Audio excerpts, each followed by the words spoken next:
Welcome to The Snap with Alexis Perry and Sydney Jones.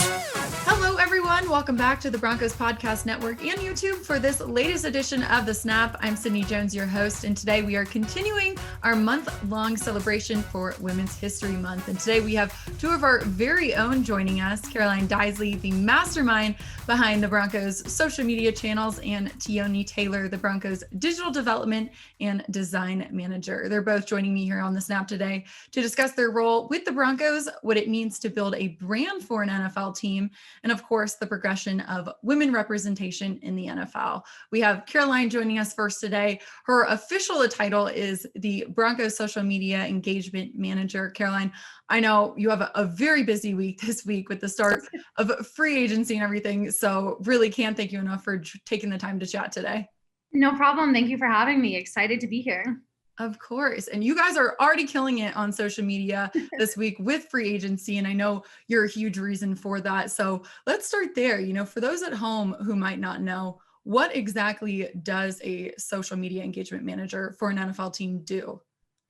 It's kind of a lot, and we that are in the industry joke that the list grows every year, and because new platforms are added. But I manage all of the Broncos social media accounts, so whether that be Facebook, Instagram, Twitter, we're now on TikTok. So it's not only coming up with content and copy and scheduling posts, but really figuring out a strategy of what type of content do you put on one platform, and if you have an event like free agency coming up, how best can you plan for it, and what's sort of your plan of attack for how you're going to approach it. Right. How does your social team prepare for different events like this throughout the year? Like, is a lot of it pre-produced? How much of it is reactive? I think it's a nice balance, because I would argue that the best social media is the stuff that you don't plan for. But then in order to be successful on social media, you need to have a plan. So as much as we can plan for, we try to have everything ready. So you go through all the different scenarios in your head and say, if we do this, here's going to be our plan. If we do this, this is the content that we're going to need. So we try and have meetings and plan ahead as much as possible. And more than anything, because it takes time to produce content, have that content produced ahead of time and edited ahead of time so that we're ready to go whenever the news breaks. But then I also think the fun part of it is when you get unexpected news. And I think it was this time last year where we were all just working from home when free agency started and trying to figure out. And I remember us signing Melvin Gordon, and it was such a big signing and we needed to put something out. And I'm searching the internet for like Flash memes and like, what can we do? And we ended up going with a clip from Flash Gordon. And so that's not something that you can prepare for and you're having to react to in the moment. And I think that's where you just have to be nimble and able to adapt to anything that may come up. Mm-hmm. Yeah, earlier you mentioned kind of the strategy behind social media. I don't think people really realize how much strategy and management does go behind an NFL team's social media platforms. Can you talk a little bit about, you know, the different content schedules you might have for each platform? Definitely. I think we're the most active on Twitter just because that's where you really have to be first, or it's where everyone's talking about it. And because you have the ability to quote tweet or reply and it's that public, I kind of feel like you have the most pressure on that platform, because you could tweet something and then someone could quote tweet you and their tweet could get more retweets than yours did, or someone else could beat you to posting that highlight clip that you really wanted to post, and so they're going to get more engagements than you are. And so that one is the one that I feel like you have to stay up to date on, and it's the most public because so many reporters and media members are on it. I think social media is really hard because it's so competitive. You think you have this great plan and idea, and then you see what the Chargers do, or you see what the Panthers do, and you're like, wow, they had a really good plan too. And I always say that it's hard to work in social because you are immediately told how good of a job you did or how bad of a job you did. So your fans can have instantaneous reaction, whether it's good or bad. And it's tough to balance because you kind of have to have confidence in what you're putting out there, that you've thought through all the different scenarios and know that it's in line with your strategy and the piece of content. So I would say Twitter is the platform we're the most active on and kind of have to have the most posts for. And then we're more selective about what we put on Instagram, just because you don't want to necessarily flood people's timelines with different posts and things like that. So each platform has its own specific balance, and we pick and choose what goes on each. Yeah, going off of that, how do you kind of modify your content? Because I know we post the same content on different platforms. So how do you modify each specific content, video so it performs the best on its respective platform? It's interesting, and we do a lot of testing to figure it out, and each platform is different, so you have to cater it. Like we always know with video, people are gonna click away after the first 3 seconds, or they aren't watching with sound. So you add captions so that way people can watch it with or without sound, or you make your copy be the point of the video. So that way, like they'll retweet the copy if they don't have time to sit and watch the video. So you think through different options like that. And then with Instagram specifically, like I'm a huge proponent on it should be square, because we found that performs better.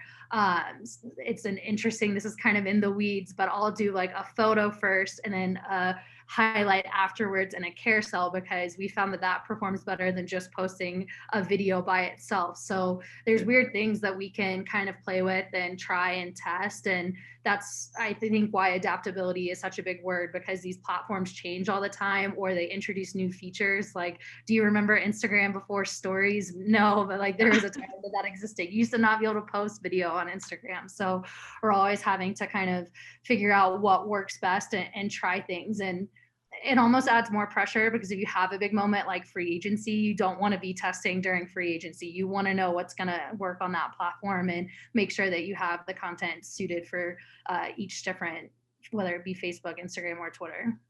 Yeah, I know Instagram has reels too. Yeah, got to keep up. Yeah. Does that make the job fun? It's always evolving. It's always changing.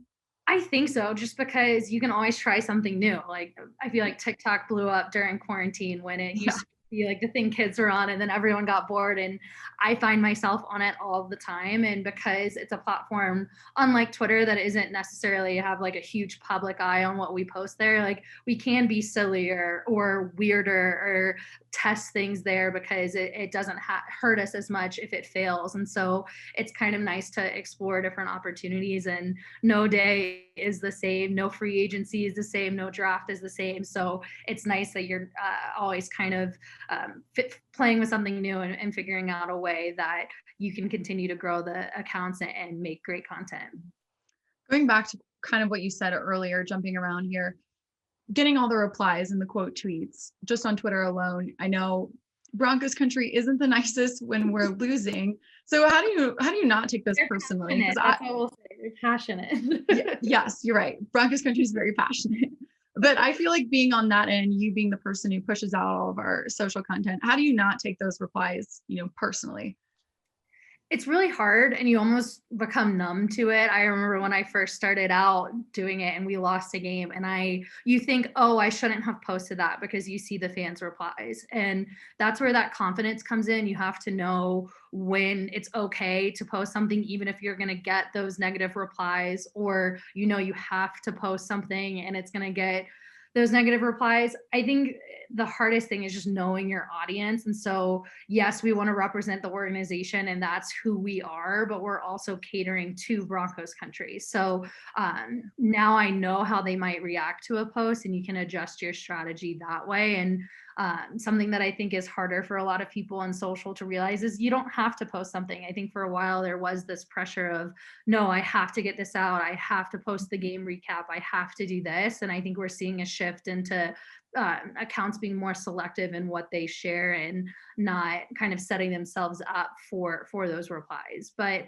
it is draining. And I think that social media can be a tough place sometimes. And it's not, you could be the most confident person in the world. You could be incredibly like mentally strong and be fine. And just seeing the amount of negativity that is out there on social media can just be tough, whether it's not directed at you or not. It's just negative energy that's kind of put out there sometimes. So we're all for wins here in the Broncos social department and in Broncos country. Yes. You talk about fan engagement. Is a lot of social media kind of catering to the fans, and how do you kind of walk that line being, a social media manager for a football team and not giving too much information away? It's tough, and you have to really know your brand message and your brand tone. So first and foremost, like, it's not my voice that I try and portray. Like, I represent the Broncos, and for a lot of people, when they see a tweet from us, it is an official statement from the team when we put something out. And so I always keep that in mind and probably overthink everything before I post something. But it comes with experience to know to like what's good and what's not great, or how you can better phrase something to kind of represent what you're trying to do. But the key there with the fans is just making sure that you not lose sight of that. Like, you have to remember that ultimately that's your audience, or if you go into the business side of it, that's your consumer. And so you're trying to put a product out that the consumer wants to consume, for lack of a better word. And so keeping them first and foremost, and Broncos country won't let you forget about them. They're, like I said, very passionate. But I think when we're planning, as we were talking about earlier, always keeping one, how are we best representing the organization? And then two, how can we best represent Broncos country and kind of give the people what they want in the content that we put out. Yeah, you mentioned the Broncos voice, the Broncos brand. I know you work with a ton of different departments within the Broncos organization, not just football ops, but community development, partnership, sponsorship. How do you kind of integrate the needs of all these different departments to, fit what the Broncos voice is? It can be challenging, but I always view it as, if we didn't have a seat at the table with those different departments, or we didn't have a relationship with them, then you might be forced to post something and not have control in the content. And so I've really tried to develop those relationships with the different departments, one, so we can help them with their initiatives, because ultimately, again, like, I want to have success on social media, but we represent the organization. So it's not just my goals that I'm trying to execute on our platforms. But by forging those relationships and having those conversations, you can look at things or offer your insight from a social perspective that someone in a different department might not necessarily understand or think through that way. So if you're able to say, okay, I know your goals are this, this, and this, here's my plan for how we can execute it best on social. And I think it's helpful to have those conversations, just so that way you ultimately have control over what goes out on our platforms, while still being able to help different departments internally. How much of it is data driven? Do you look at what's, worked? I know you talked about what's worked well in the past, but is there a lot of data behind, a lot of stats behind what goes out on social media? There's a lot, and I'm a little obsessive about it. I think anyone who works in social would probably tell you that. And it's just because, again, you have those numbers readily available. So you immediately know how many retweets a post is going to get, how many likes your Instagram got. And it's easy to get caught up in that, because yes, you want to have the most engagements, and that is a goal of ours. But there are sometimes posts that don't perform well, but serve a different purpose rather than being the best performing post. So I kind of balance it that way, but we're always looking at how something performs, whether we're tracking that for sponsorships, so that way we know if we're providing what we've promised to our partners, or for ourselves personally, it's, hey, is there something that we can change in our strategy so that way we get our engagements up, or that way we reach more people, or we add more followers. And so we're constantly evaluating our content and approach, so that way we can continue to maximize those numbers. One last social question for you, Caroline. You started as an intern here with the Broncos, and I think you just finished was it your 5th season or 6th season? It was my 5th season. Yeah. How have you seen, the Broncos social media platforms grow and, evolve since you first started? It's really interesting, because I started right after Super Bowl 50 in Peyton. And so I think we had just had this crazy boom of interest and followers in our accounts and posts, but social wasn't as big as it is now. And so it's been interesting to watch as social grows, like how we can continue to grow our account that way and shift our content. And I see so much more of it now. It used to be a way to get articles out or drive people back to the website, and it's becoming so much more social first and social native and player driven, influencer driven. And so I kind of like that we're having more and more control over the content there, and how we can develop it and package it for social first audience. Well, we are celebrating Women's History Month here, Caroline. So I want to ask you a few questions about women representation here in the NFL. I know we've all heard the saying, the person running your favorite football team's Twitter is probably a woman. That always seemed kind of funny to me because, women who've been excluded and underrepresented, in the NFL, a lot of the times are the ones, at the face of the organization. They're the ones putting out the team's public image. So I want to know for you, like, how much does it mean to be a woman in your position and to see, so many other women excelling in this position? I think it's great. And first of all, to your point earlier about how much social has changed, I think I've come a long way from being known as the Snapchat girl as an intern to the influence that I have reaching our over 8 million followers. And I think that in general, social is being taken more seriously than it was a few years ago. And so people are starting to realize the impact that we can really have. And then the fact that that's run by, I think it's 50% of all NFL accounts are run by women. And it's just awesome. But it also goes to kind of the cliche of like, you need to have your tribe. You need to have girls in the industry, women in the industry that you can rely on and count on. And it's great because I think that social is kind of hard to explain to people. I'm still working on explaining it to my family, exactly what I do for a living. And so it's nice to be able to have kind of resources, not only as a female in the industry, but a female in social. And so you can kind of rely on those people. But I would also like to see more male advocates. And I think that there are so many in the NFL that I work with that are great. Like even just being on this podcast, I had 2 of my guy friends that run accounts that were sending me the tweet and we're like, go Caroline, this is awesome. And like, it's so encouraging to have that type of support from both men and women. And the next step is now having more and more men and women stand up for situations that happen that women in sports face. And I think we're moving in that direction and you're seeing more and more of it. And that's what's so encouraging to see. You mentioned earlier about being, the Snapchat girl, the Snapchat intern. I feel like there's a huge stigma around like, oh, your intern can run your social media. Like, what do you have to say to that? Like, how do you feel that stigma needs to be broken?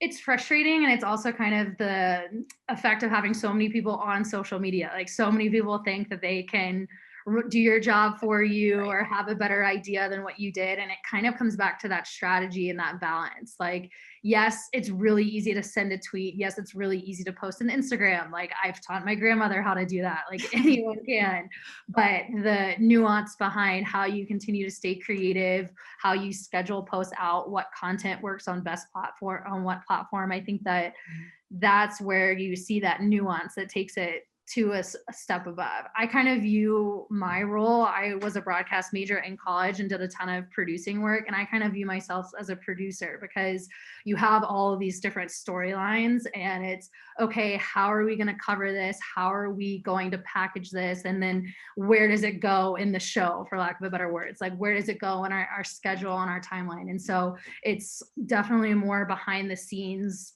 aspect of the work that goes into the one tweet that you end up putting out.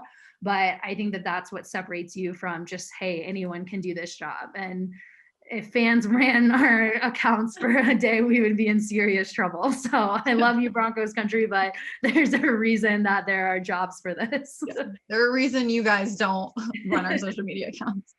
Maybe that would be a fun concept for a day. We'll save that for a later. That would be. We'd have to prepare them ahead of time. Yes. All right, Caroline, one last question for you. What advice would you give young women looking to get into social media or any part of the industry, really? I have a few, and I think it's kind of changed over the years.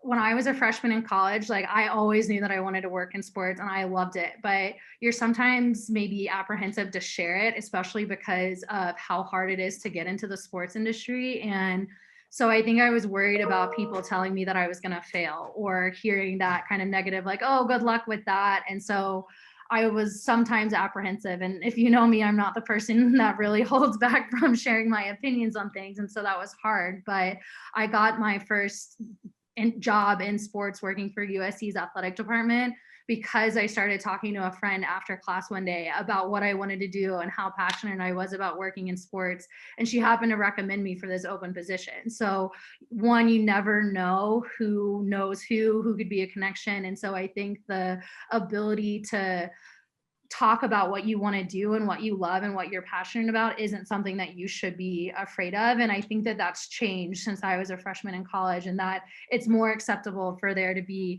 several women working in sports. And there's so many more opportunities that, though it's still challenging to break into, there's less of a stigma around it. And so I'm really glad to see that that's changed. My second piece of advice is to really own your story and to own like who you are and what you want to be. And I think it's really easy to fall into the traps of like, okay, I want to be successful and like, here's what I need to do to be successful. Or someone tells you that you took the wrong tone or something like that. And it's just the different struggles that women face in the sports industry. And I think that not just in sports either, I think in any industry. And so being confident in your ability and how you handle something is really important. And I just hope that you like don't lose sight of that as you meet so many different types of people and get different feedback from others. Mm-hmm.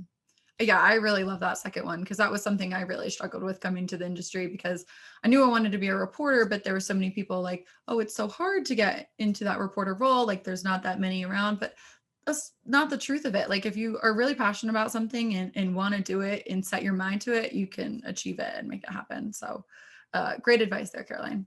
Definitely. And I'll add one more, and just because I think it goes to both men and women too, is that I think everyone is passionate about sports. And that's something that you often hear when you give feedback to someone applying for a job is, of course, everyone likes sports. That's why you want to do it. And so you either have to be passionate about the role that you have. And so I've kind of grown into this passion for the strategy behind managing different social media accounts.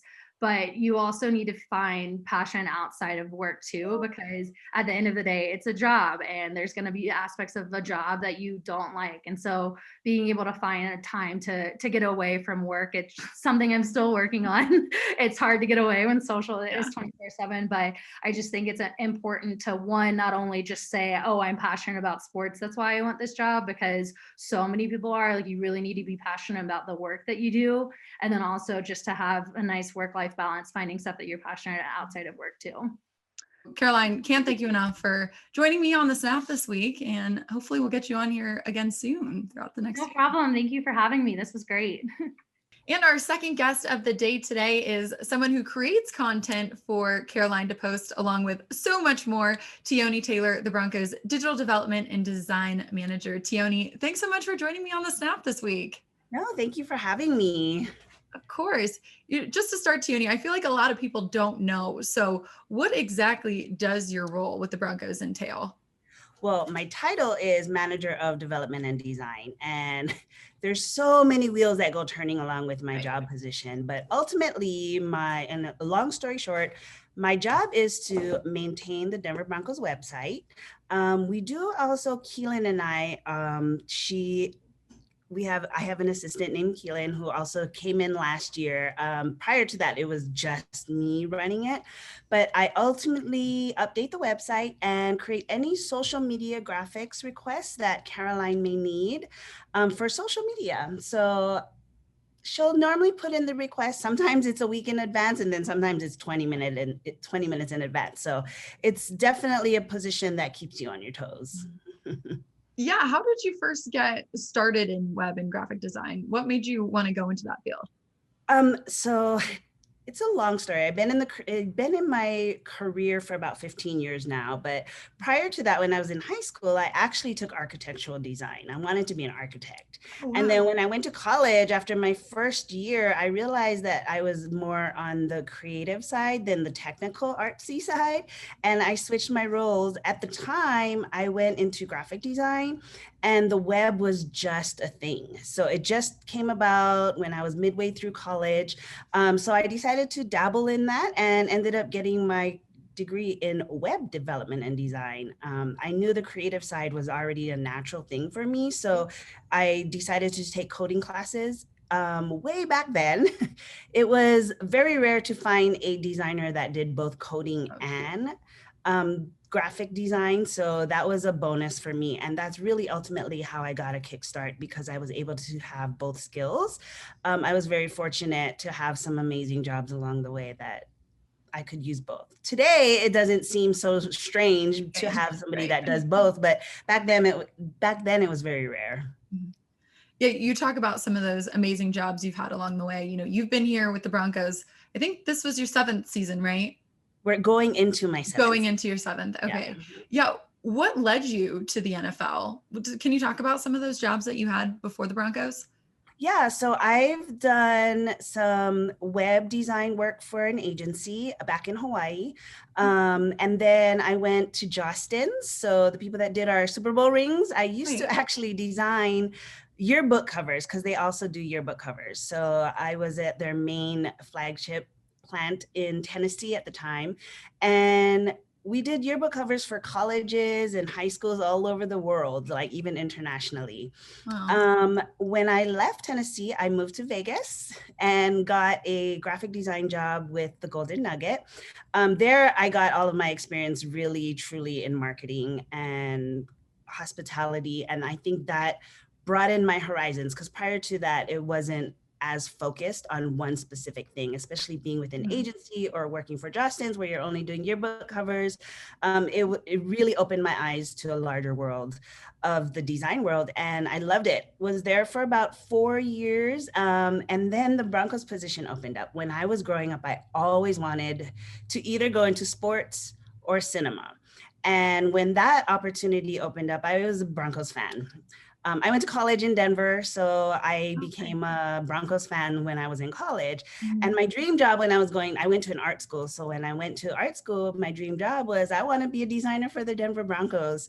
It took about maybe 10 years or so before that opportunity opened up. And when it opened up, I decided to I got to chase my dreams, right? And I was very fortunate that they saw something in me and brought me on board because it's been an amazing journey since I've been there. Do you still kind of pinch yourself sometimes and think like, wow, I really do work for the Broncos? Because I do that. No, I definitely do. Yeah. I mean, it is very surreal. But especially that first year, my rookie season, we went to Super Bowl. So I was not only a fan, but I was an employee. So there were so many opportunities that the Denver Broncos have given me that I never would have imagined or dreamed of ever being a part of. So it's been such a blessing. So yeah, I still do. Sometimes, we get so busy that sometimes we don't realize what we're in. And then you look back and like when we were just talking about me going into my 7th season, I'm like, gosh, I've been here for 7 seasons. So yeah, it is very surreal, but it's been so good. Time flies when you're having fun, right? Oh, yes. Oh, it's so fun when you get to design for the team that you love. I mean, it's just amazing. I mean, it's not even work, honestly. It's just, I get to wake up doing what I love every day. And your designs are phenomenal, Tioni. I want to talk about that side of your job, creating different logos, the team social media graphics, all of that. How do you kind of start those? Like, is there a certain creative process you go through? Like, what does that look like? So every job is different.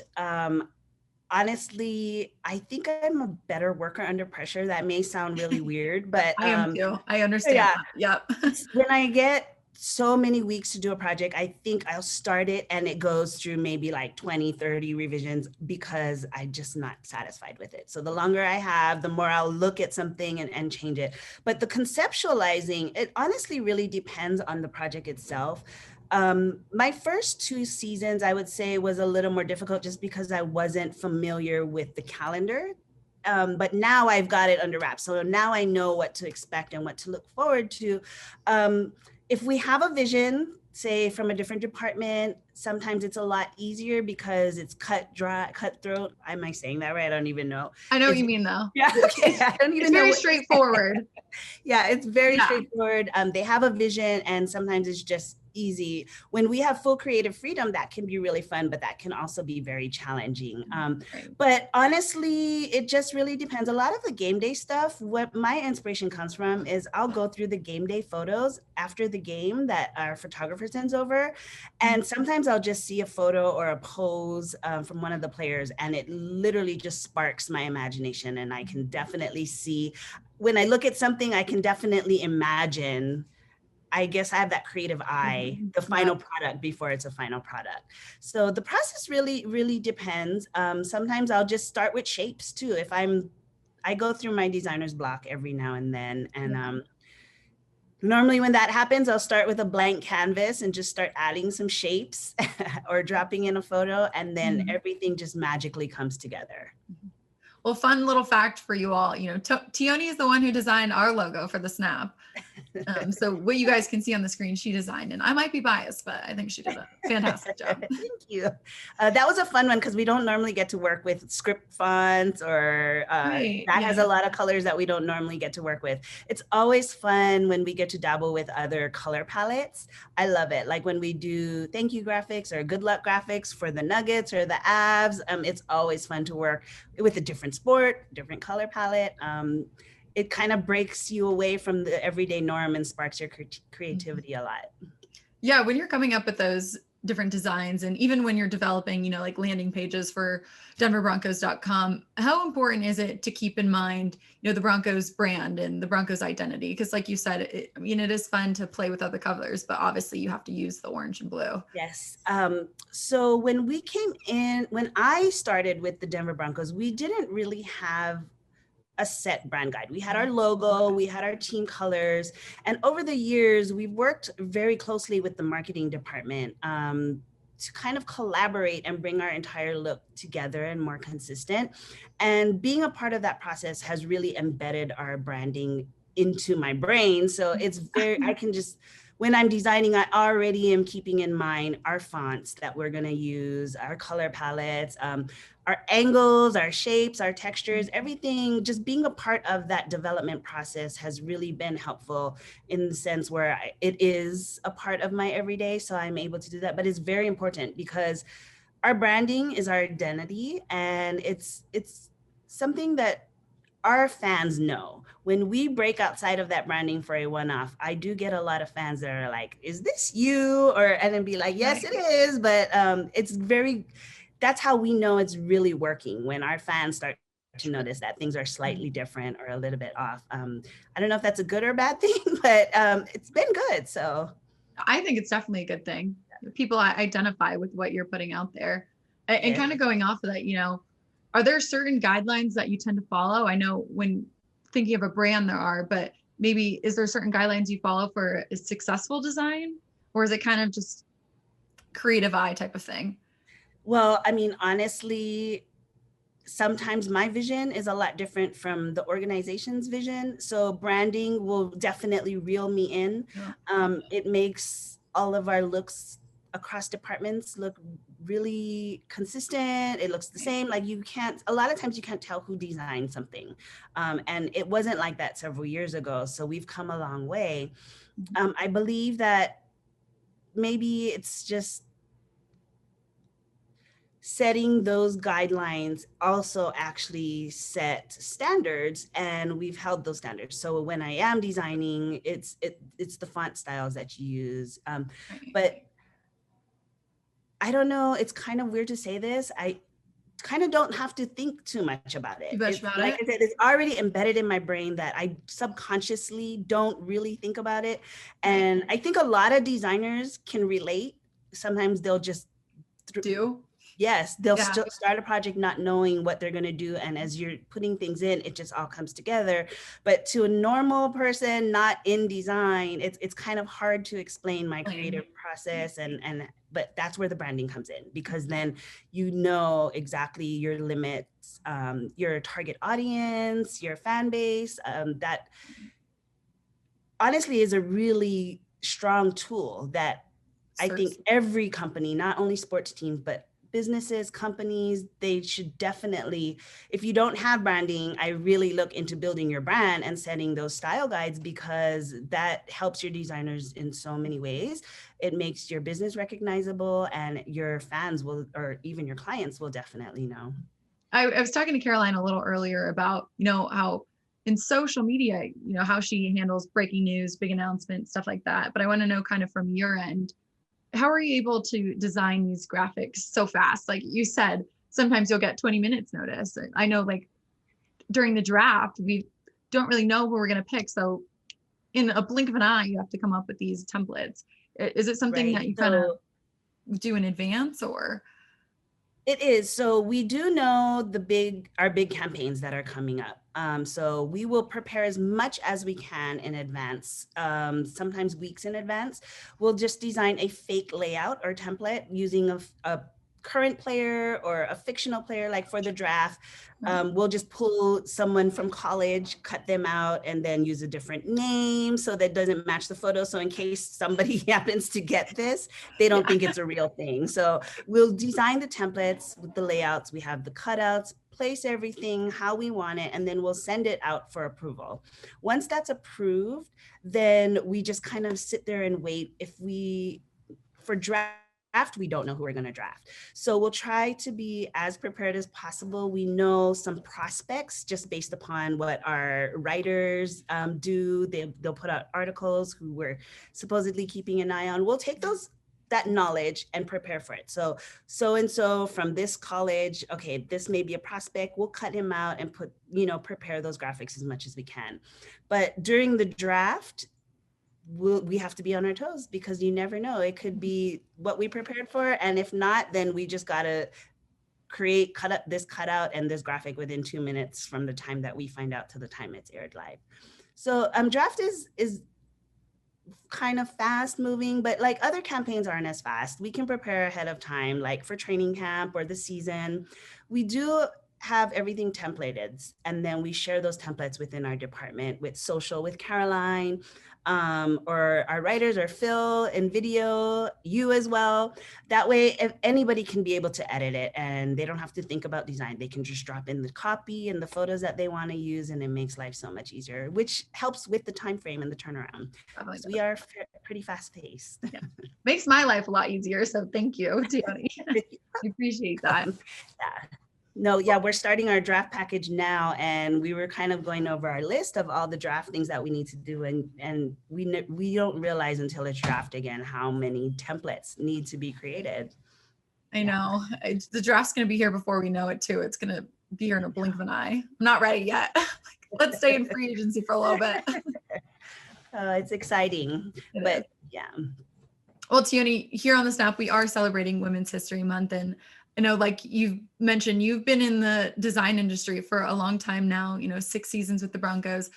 How would you really describe the growth of women representation in the NFL that you've seen, since you first started to now?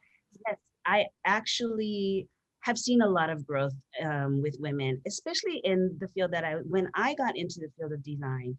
Every single job that I've ever had up until within the last 10 years, like at Golden Nugget, was the first time I ever worked with another girl designer. Wow. And there was just she and I. And then when I came to the Denver Broncos, I was the only girl in our department. And now we are 50-50. I mean, we have just as much women in our department now as we have men. And it's just been it was very, being in sports, you kind of expected that, but seeing the growth and how we've just grown within not only females, but just the diversity in itself has been so forthcoming. I mean, I've honestly seen other departments grow as well. We're seeing a lot of women step into, director positions. I believe our marketing creative team are all women. So it's been an amazing, like the growth has just happened right in front of my eyes. But like I said, I was the first woman in our department. Well, was I the first woman? I mean, we had interns as well, but I was the first full-time woman in our department. And I think I was that way until Caroline came along. She was an intern my second season and then came on full-time third season. And then for a minute, it was she and I. And then now we have all of you. So I love it. I love the energy. I love that women just have a different outlook on sports that a lot of people don't get to see. And it's just refreshing. It's just inspiring. I completely agree. And it's awesome to see now, female coaches on the sideline and female executives, at the league office. Like I never thought the time would come when we would see something like that. I know our side of the building. I mean, it's a lot of women. So it's great walking down the hallways. You can just, chat about other things other than sports. And it's just amazing. it was tough being in the room with the boys, and then it was all sports. So You talked about, design being very male dominated for a while there. Kind of along the way, were there any challenges that you faced in that regard, getting to where you are now, or? I don't, I've been very fortunate.